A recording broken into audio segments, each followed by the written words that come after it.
결혼식 날 아침, 플라비아의 어머니는 딸의 머리를 따아주며 눈물을 흘렸습니다. 축복의 눈물이 아니었어요. 경고였죠. 그들이 무엇을 요구하든 절대 저항하지 마라.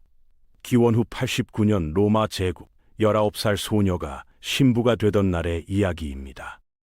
사프란 빛 베일, 호두를 던지는 하객들, 들뜬 웃음소리, 우리가 상상하는 로마 결혼식의 풍경이죠.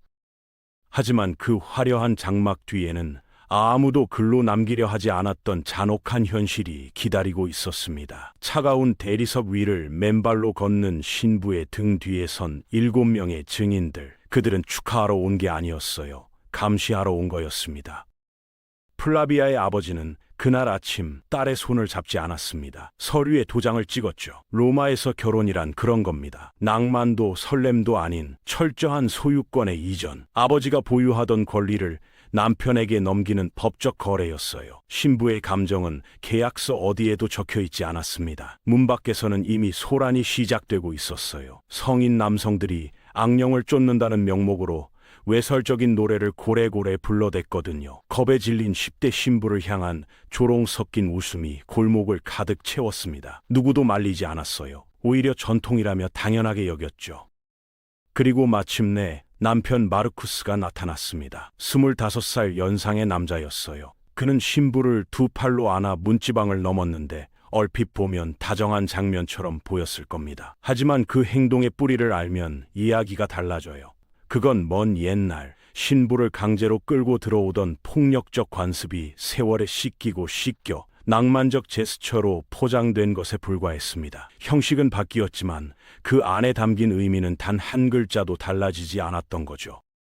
문이 닫혔습니다. 바깥의 소음이 서서히 잦아들었어요. 플라비아는 그제야 자신이 발을 디딘 공간을 천천히 둘러봤습니다. 이제 이곳이 자신의 집이었으니까요. 하지만 낯선 벽과 낯선 냄새보다 그녀를 더 얼어붙게 만든 건 그 안에 모여있는 사람들의 눈빛이었습니다. 축하의 온기가 없는 차갑고 기다리는 눈빛들. 플라비아는 그 순간 직감했을 겁니다. 진짜 시련은 지금부터라는 걸.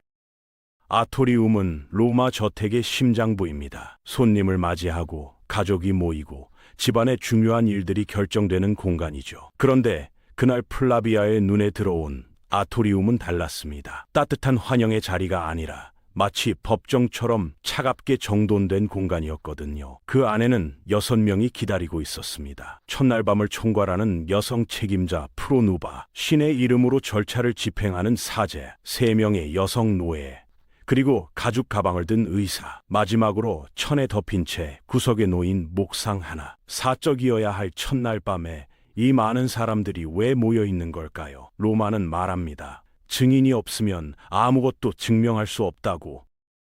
프로누바가 다가왔습니다. 그녀는 도망치는 동물의 앞발을 낚아채듯 단호하고 능숙한 손놀림으로 플라비아의 손목을 쥐었어요. 수십 년간 이 일을 해온 사람의 손이었습니다. 감정도 온기도 없었죠. 그리고 낮고 또렷한 목소리로 선언했습니다.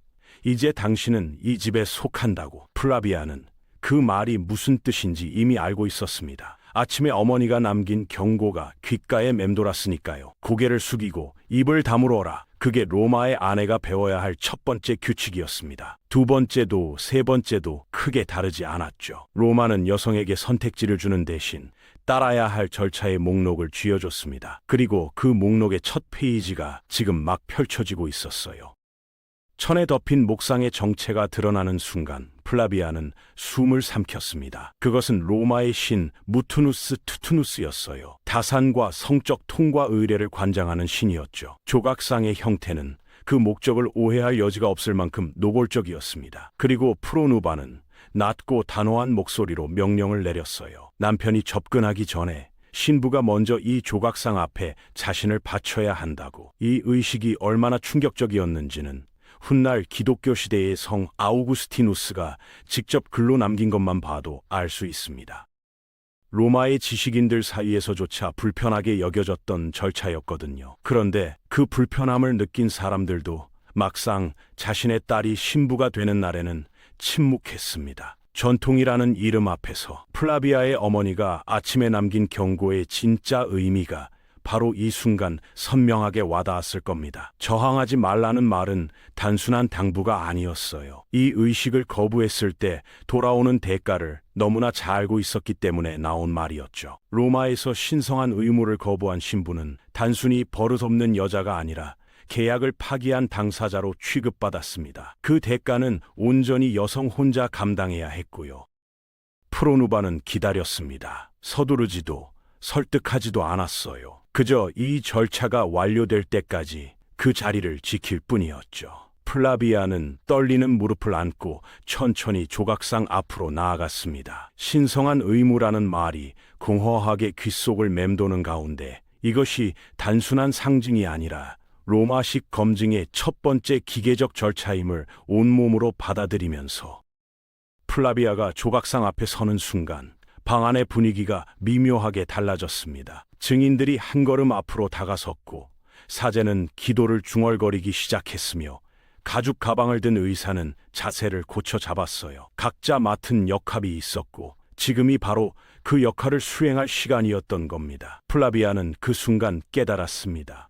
자신이 이곳에 있는 이유가 존중받기 위해서가 아니라는 걸, 검증받기 위해서였죠. 로마의 결혼 시스템 안에서 신부란 계약이 제대로 이행되었음을 증명하는 살아있는 증거물이었습니다. 감정도, 의지도, 두려움도 그 증거의 가치에는 아무런 영향을 미치지 못했어요. 프로누바가 등 뒤로 다가왔습니다. 그녀의 손길에는 부드러움도 사생활에 대한 배려도 없었어요. 마치 가구를 재배치하듯 오직 명령과 손짓으로 플라비아의 자세를 조정했죠. 수십 년간 이 일을 반복해온 사람의 움직임이었습니다. 익숙함이 오히려 더 섬뜩했어요. 이 모든 절차의 본질은 사실 단순합니다. 신부의 순결을 확인하고 복종심을 검증하고 훗날 태어날 아이가 온전히 남편의 핏줄임을 법적으로 보장하기 위한 관료제적 시스템이었거든요. 낭만도 종교적 경건함도 그 핵심은 아니었습니다. 핵심은 언제나 남성의 권리를 보호하는 것이었죠. 저항하면 어떻게 될까요? 로마법은 명확했습니다. 의식을 거부한 신부에게 돌아오는 처벌은 가혹했고 그 대가는 오롯이 여성 혼자 치러야 했어요. 플라비아는 떨리는 무릎을 억누르며 명령에 순응했습니다. 선택지가 없었으니까요. 로마가 만들어 놓은 이 촘촘한 그물 안에서 신부에게 허락된 자유란 처음부터 존재하지 않았습니다. 수치스러운 의식이 끝나자 노예들이 재빠르게 움직였습니다. 청동 대야를 가져오고 플라비아의 팔에 향기로운 물을 부으며 상황을 수습했죠. 하지만 그 누구도 플라비아의 얼굴을 쳐다보지 않았어요. 위로의 말 한마디, 눈빛 한 번 없었습니다. 사제는 지루한 목소리로 다시 기도를 중얼거렸고 그 기도는 위안이 아니라 그저 체크리스트의 다음 항목을 지워나가는 소리처럼 들렸어요. 그리고 의사가 앞으로 나섰습니다. 나이가 지긋한 남자였어요. 그는 플라비아에게 인사도 눈맞춤도 하지 않았습니다. 환자를 대하는 태도가 아니었어요. 검토해야 할 물건을 앞에 두고 일을 시작하는 사람의 태도였죠. 사실 이 의사는 식전에도 이미 한 차례 플라비아의 신체를 검사한 상태였습니다. 처녀성을 확인하기 위해서였어요. 이제는 의식이 끝난 후의 상태를 다시 한번 검증할 차례였죠. 의사의 손길은 차갑고 효율적이었습니다. 감정이 개입할 틈이 없었어요. 짧고 건조한 임상적 소견이 그의 입에서 흘러나오면 옆에 선 노예가 밀랍판에 또박또박 받아 적었습니다. 이 기록은 단순한 메모가 아니었어요. 훗날 법적 분쟁이 생겼을 때 법정에서 증거로 사용될 수 있는 공식 문서였죠. 플라비아는 극심한 공포와 수치심에 온몸을 떨었지만 그 떨림조차 의사의 작업 흐름에 방해가 될 뿐이었습니다. 로마의 결혼 시스템 안에서 신부의 감정은 절차의 효율성보다 중요하지 않았으니까요. 밀랍판에 새겨지는 글자들 하나하나가 플라비아라는 한 인간을 서류 한 장으로 압축해가고 있었습니다. 준비의식이 모두 완료되었다는 프로누바의 선언과 함께 플라비아는 침실로 이끌려 들어갔습니다. 발걸음이 떨어지지 않았지만 선택의 여지는 없었어요. 문이 열리자 기름 램프들이 방 안을 환하게 밝히고 있었습니다. 그 순간 플라비아는 직감했어요. 이 방은 사생활을 위한 공간이 아니라는 걸. 침실의 문은 의도적으로 열려 있었습니다. 벽을 따라 늘어선 램프들은 구석구석 그림자 하나 남기지 않으려는 듯 방 안을 낱낱이 비추고 있었어요. 복도에는 증인들이 서 있었고 그들의 귀는 이미 방 안을 향해 열려 있었죠. 로마에서 첫날 밤이란 부부만의 은밀한 시간이 아니었습니다. 감시와 기록이 함께하는 공개적 절차였어요. 마침내 마르쿠스가 침실로 들어왔습니다. 그런데 그의 시선은 플라비아가 아니라 문가에 선 프로누바를 향해 있었어요. 마치 불안한 견습생처럼 자신이 절차를 제대로 따르고 있는지 확인하려는 눈빛이었죠. 25살 연상의 남편도 이 시스템 앞에서는 그저 또 하나의 수행자에 불과했습니다. 플라비아는 거친 침대 시트 위에 앉아 떨리는 손을 진정시키려 애썼어요. 그때 프로누바가 수십 년간 반복해온 기계적인 말투로 로마법에 따른 합방을 선언했습니다. 그 공식적인 말들이 공기를 타고 퍼지는 순간 방 안은 숨조차 쉬기 어려울 만큼 답답해졌어요. 플라비아는 그제야 깨달았습니다. 지금까지 겪은 모든 수치스러운 과정이 단지 준비 단계에 불과했다는 걸, 진정한 검증은 아직 시작조차 되지 않았다는 걸. 마르쿠스의 눈빛에는 애정도 욕망도 없었습니다. 마치 배송된 화물이 온전하게 도착했는지 확인하는 사람의 눈빛이었어요. 그는 침대 끄트머리에 어색하게 걸터 앉았고 그 순간 프로누바의 헛기침 소리가 방 안을 가로질렀습니다. 노골적인 신호였어요. 복도의 증인들은 귀를 세우고 있었죠. 로마의 합방은 부부만의 사적인 시간이 아니었습니다. 공문서에 도장을 넣은 행위와 다를 바가 없었어요. 감시자가 있고 절차가 있고 그 절차가 제대로 이행되었음을 증명할 증인이 있었죠. 낭만이 끼어들 자리는 처음부터 설계되어 있지 않았습니다. 마르쿠스는 플라비아의 어깨에 조심스럽게 손을 올렸습니다. 다정함이 아니었어요. 행여나 절차를 틀릴까봐 문가의 프로누바와 의사의 그림자를 계속 힐끗거리는 손이었죠. 이 방 안에서 남편은 행위를 증명해야 하고 아내는 순종해야 하며 증인들은 이를 지켜봐야만 했습니다. 누구도 이 굴레에서 벗어날 수 없었어요. 마르쿠스는 의무적으로 행위를 끝내고 황급히 몸을 뺐습니다. 부끄러운 듯 고개를 숙인 채로요. 증인들은 그 순간에도 정서적 교감이 아닌 오직 법적으로 유효한 거의 징후만을 수집하고 있었어요. 프로누바가 잠시 다가와 위치와 상황을 점검했습니다. 학생이 시험에 통과하기를 기다리던 교사처럼 만족스러운 표정으로 천천히 물러났죠. 플라비아는 그 모든 장면을 멍하니 바라봤습니다. 자신을 둘러싼 모든 것이 하나의 거대한 기계처럼 돌아가고 있었어요. 그리고 그 기계 안에서 자신은 부품 하나에 불과하다는 사실을 온몸으로 느끼고 있었습니다. 합방의 긴장이 채 가시기도 전에 노예들이 방으로 들어왔습니다. 수건과 물을 들고 아무 일도 없었다는 듯 기계적인 손놀림으로 뒷수습을 시작했어요. 플라비아는 그 움직임을 멍하니 바라봤습니다. 이 사람들에게 오늘 밤은 그저 반복되는 업무 중 하나였던 거겠죠. 그리고 의사가 다시 들어왔습니다. 잠시 물러나 있던 그가 마치 일상적인 업무를 재개하듯 방으로 돌아온 거예요. 어색함도 망설임도 없었습니다. 플라비아의 수치심 따위는 그의 고려 대상이 아니었으니까요.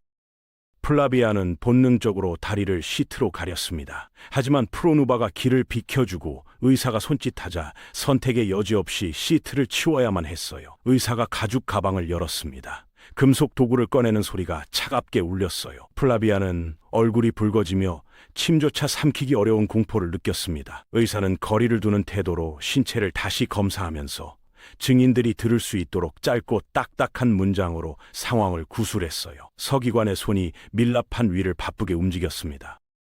검사 도중 플라비아가 반사적으로 움찔거렸습니다. 그 순간 의사의 얼굴에 짜증 섞인 표정이 스쳤어요. 위로는커녕 자신의 작업 흐름을 방해받았다는 듯한 반응이었죠.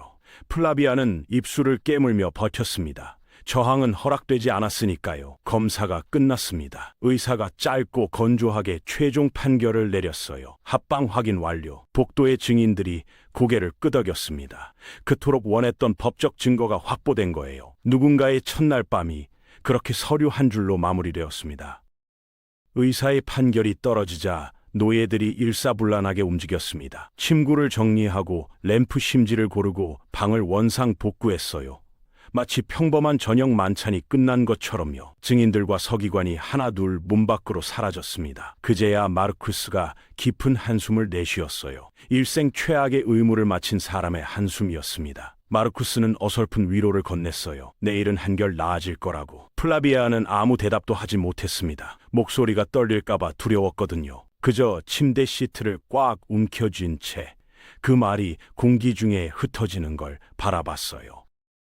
내일이 나아질 거라는 말이 위로가 되려면 오늘이 예외여야 합니다. 하지만 플라비아는 알고 있었어요. 오늘이 예외가 아니라 시작이라는 걸. 프로누바가 노예들에게 독한 와인을 가져오게 했습니다. 플라비아의 정신을 강제로 재우려는 의도였어요. 마르쿠스마저 방을 나갔습니다. 홀로 남겨진 것 같았지만 열려있는 문틈으로 누군가의 시선이 느껴졌어요. 방 한구석에는 어린 여자 노예가 배치되어 있었습니다. 플라비아가 소리를 지르거나 돌발 행동을 하지 못하도록 감시하는 역할이었죠. 로마의 아내에게 진정한 사생활이란 처음부터 허락되지 않았던 겁니다. 와인 기운에 몸이 무거워졌습니다. 하지만 플라비아의 정신은 또렷했어요. 오늘 밤 일어난 일들이 끝이 아니라는 걸 뼈저리게 자각하면서요. 내일 아침이 오면 또 다른 절차가 기다릴 거였습니다. 그 다음 날도 로마가 요구하는 억압적인 삶은 오늘 밤을 기점으로 이제 막 시작된 것이었으니까요. 밤이 끝나기 전 마르쿠스가 다시 문가에 나타났습니다. 관습에 따른 마지막 확인 절차였어요. 하지만 프로누바의 지시가 없는 마르쿠스는 위축되고 당황한 모습이었습니다. 그는 내일은 더 나아질 거라는 기계적인 위로를 남기고 돌아갔어요. 플라비아는 그 뒷모습을 바라보며 생각했습니다. 이 남자도 결국 이 시스템이 만들어낸 또 하나의 피조물이라는 걸. 동이 트자마자 프로누바가 가장 먼저 찾아왔습니다. 그녀는 플라비아의 자세와 표정, 침대 상태를 꼼꼼히 살폈어요. 성공적인 전환이 이루어졌음을 확인하는 절차였죠. 뒤이어 노예들이 따뜻한 물과 기름, 새 침구를 가져왔습니다. 플라비아를 씻기고 단장시키고 머리를 올렸어요. 로마가 기대하는 기혼 부인, 즉 마트로나의 모습으로 철저하게 재조립하는 과정이었습니다. 그리고 마지막 절차가 남아 있었어요. 아토리움에 증인들이 다시 모였습니다. 의사의 기록과 프로누바의 증언이 낭독되었고 마르쿠스는 밀랍판에 자신의 인장을 찍었어요. 그 인장이 찍히는 순간 플라비아의 법적 지위는 영구적으로 확정되었습니다. 더 이상 아버지의 딸이 아니라 마르쿠스의 아내, 로마의 법이 인정하는 공식적인 소유물이 된 거죠. 밀랍판은 토지 계약서나 곡물 거래 장부처럼 마르쿠스의 가계 기록 보관소에 조용히 보관되었습니다. 플라비아라는 한 인간의 삶이 문서 하나로 정리된 거예요. 그 문서 어디에도 그녀의 두려움은 기록되지 않았습니다. 떨리던 손도, 삼키지 못했던 눈물도, 꽉 쥐었던 침대 시트도. 로마는 법적으로 유효한 사실만을 기록했고 나머지는 처음부터 존재하지 않았던 것처럼 지워버렸습니다. 날이 밝았습니다. 집안은 일상적인 리듬을 되찾았어요. 노예들이 바닥을 쓸고 상인들이 문을 두드리고 부엌에서 음식 냄새가 흘러나왔습니다. 플라비아는 간밤에 일들이 벌어졌던 침실 문가에 우두커니 서 있었어요. 도구들은 치워지고 램프는 꺼졌지만 그 공간에 새겨진 기억은 어디에도 가지 않았습니다. 이제 플라비아는 압니다. 이 집이 자신의 새로운 경계라는 걸, 주변 사람들이 감시자라는 걸, 남편이 자신의 소유주라는 걸. 로마는 그 사실을 문서로 증명했고 인장으로 확인했고 증인들의 기억 속에 새겨 넣었습니다. 하지만 로마가 미처 문서화하지 못한 것이 하나 있었어요. 플라비아의 내면이었습니다. 겉으로는 순종적인 아내의 삶을 시작했지만 어떤 감시자도 닿을 수 없는 깊은 곳에서 플라비아는 결코 꺼지지 않는 불씨 하나를 품었습니다. 로마의 아내들은 그렇게 살아남았어요. 체제가 예상하는 것보다 훨씬 더 오래, 훨씬 더 조용하게. 여기까지 오늘 준비한 영상은 끝났습니다. 다음 시간에 다른 영상으로 찾아뵙겠습니다. 감사합니다.